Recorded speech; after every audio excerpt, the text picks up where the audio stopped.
space movies are really not my type of film, but I wanted to watch Interstellar when it came out. I really regret not seeing it in the theaters back in 2010. This movie came out a while ago, but this movie restored my faith in films in general, even though it is a couple years old. It's 12 years old at this point. This movie was so refreshing to watch. This whole year has been superheroes and a lot, and I mean a lot of horror movies. Go look at my channel. This year has been flooded with some original ideas, a lot of remakes. I guess you could say Nope was a pretty original movie, but for the most part, we've been fed a lot of horror and superhero movies, and it's just so refreshing to sit back and watch something that is completely original and actually very relaxing. I found this movie very relaxing at times, especially when they're in space and it's just silence. And Christopher Nolan really lets you soak in the vibes of the movie. To get to I want to just say the negatives first. The only gripe I had with this movie is I was understanding. I need to watch it again. I was understanding everything. They made this movie so easy to digest when it came to the dialogue. When you have a movie like this, they can get all mumbo jumbo with their science talk and make it confusing. There is a bit of that, but for the most part, it's really easy to understand the plot, what everyone's goal is, and the story of the movie, which is the most important part. It's the only gripe I had what Christopher Nolan tends to do. The third act was really good all the way through. But like right near the end of the movie, it does get a bit complicated. Like he always does this. Once you think you have the movie figured out, he pulls another twist on you. And I think I gotta watch it again to 100% understand it, or I could just look up a breakdown on YouTube. But for the most part, I do understand the ending. There is a couple of questions, not plot holes, but just things I'm kind of like, why did they do this and that kind of thing? But it's nowhere near as confusing as Tenet was. I fucking love that movie, but goddamn, is it confusing at times. But that's the only negative thing I have to say about Interstellar. Other than that, this movie is fucking fantastic. I loved it. I was not expecting it to be. I didn't cry or anything, but this is a very, very emotional movie. And without Matthew McConaughey, I mean, yeah, he could have got another actor to do it, but like this role just suited him so good. It starts off like the pacing is phenomenal. It's almost a 3 hour movie. Never once did it feel like it was dragging at all. It went by really fast. The beginning, very good pacing. The middle gets a little bit slow, but not in a bad way. It's just slow build up. And man, does Christopher Nolan have like he knows how to build up to a third act and execute the third act almost every single movie he does, and that's why I continue to support him and watch his films. Everything he makes is just original, refreshing, and different. The characters here, like everybody that is in this movie, I didn't think I was gonna even give a fuck about the co-pilots that are on the ship with Matthew McConaughey, but everyone does such a good job because the writing is so strong. Every character has really, really good lines, really emotional moments. Everyone gets a good enough screen time to see and understand who they are. You can have a movie with a somewhat good story, like the Batman. That story was intriguing at first, but it was a pretty basic story. But like the vibe of that movie was amazing. It's nothing like you've seen before, and vibes go a long way. The vibe and the atmosphere, and that's what Christopher Nolan does so good in every movie. and especially Interstellar. Like I said, when they're in space, when that music is playing, which I still have that score stuck in my head, the score doesn't change. It builds up, and it's so good when they use it in emotional moments.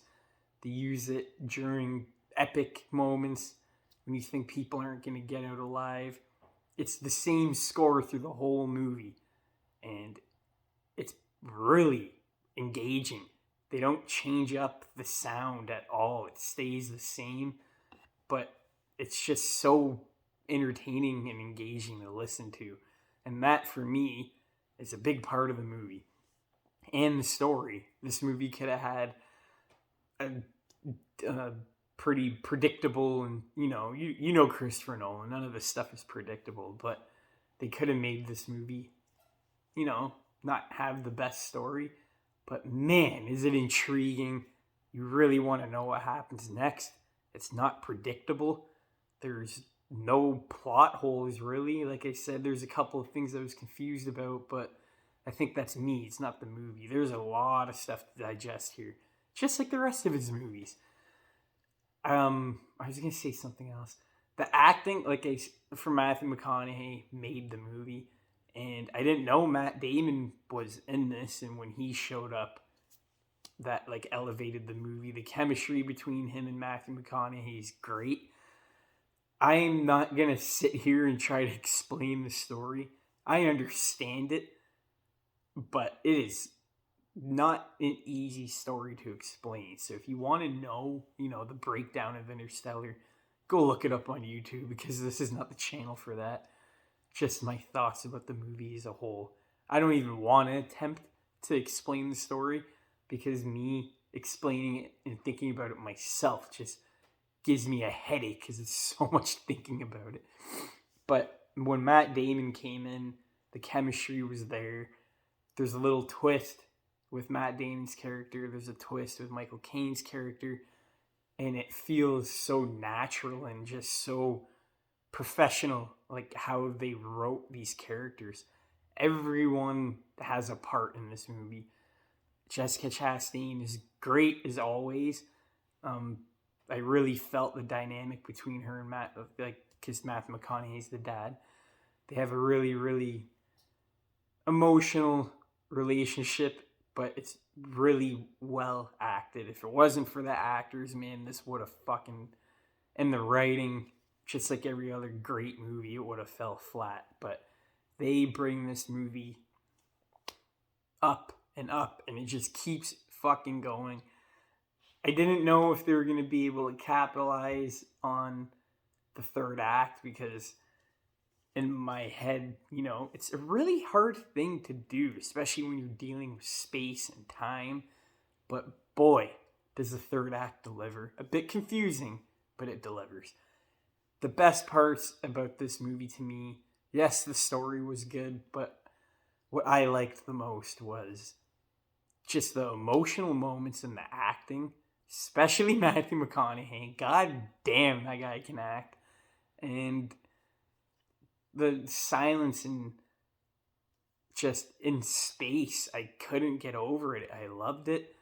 There's a really epic scene with a big wave that comes. I'm not going to explain why it happens, but every time they land on a new planet, there's 2 or 3 of them. I can't think of anyone better that does it. I can't think of anyone that does it better than Christopher Nolan, man. The amount of spectacle, how real it feels. Yes, these people aren't in space. They're on a sound stage in front of a green screen somewhere. But god damn, dude, for a movie that came out in 2010, the planets they go to are just drop dead gorgeous. The scenery is amazing. When they're flying through space and you can see them going through time and the ripple effect, it is fucking insane that they achieved this in a movie. I have never in my whole life, and I watch a lot of movies, I've never seen anything like this. And that's why it was so refreshing jumping into a new kind of genre of a movie. I like sci-fi stuff, but when it comes to space, I'm 50-50, but you get good actors, you get good writing, you get a good producer, you got a good story. I'm all in because that's what you need in a movie. Overall, I'm going to give Interstellar, right now, I'm going to give it an 8 out of 10. My opinion might change. The score could go lower, it could go higher. But for right now, I'd say 8 out of 10, just because there's some things I'm not particularly clear on. I don't think it's a perfect movie, but it's like just about there. I do think the runtime is a bit long, but it's one of those movies where you feel it is a bit long. Like, you don't feel the length, but it just, any movie that is 3 hours of some parts, you're like, okay, maybe this is a bit too long. But at the same time, if it wasn't 3 hours long, we wouldn't have gotten the conclusion we did and how satisfying it was, and everything would have been rushed.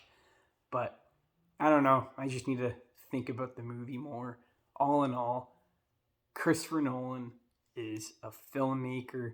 He doesn't rip anyone off, and dude just knows how to create suspense and intensity. The setting, the ambiance, the space, everything. It's like he's fucking been there. It's insane what this guy can accomplish. That's really all I gotta say about the movie. If you haven't watched this and you do like these kind of movies and you haven't heard of it, and if you haven't, I'm surprised, go check it out. If you don't like space movies, have an open mind and go watch it like me, because they're not my biggest, like, I don't really like them that much other than this. Alien's pretty good, but that's a lot different compared to Interstellar. But man, just a great film all around, and it really makes you appreciate how much work really goes into movies, because this shit did not happen overnight. You can tell how much work they put into the special effects. They easily could have done a C+ job and probably still made a lot of money at the box office. But you can tell that Christopher Nolan really cares about his work, and you as a viewer, you just appreciate the film even more just because of that alone. So yeah, that's my review of Interstellar. Tomorrow I'm going to be dropping another review. That's a bit of a surprise. If anyone has any recommendations, let me know in the comments below. This week is Movie Fest. Thanks for watching.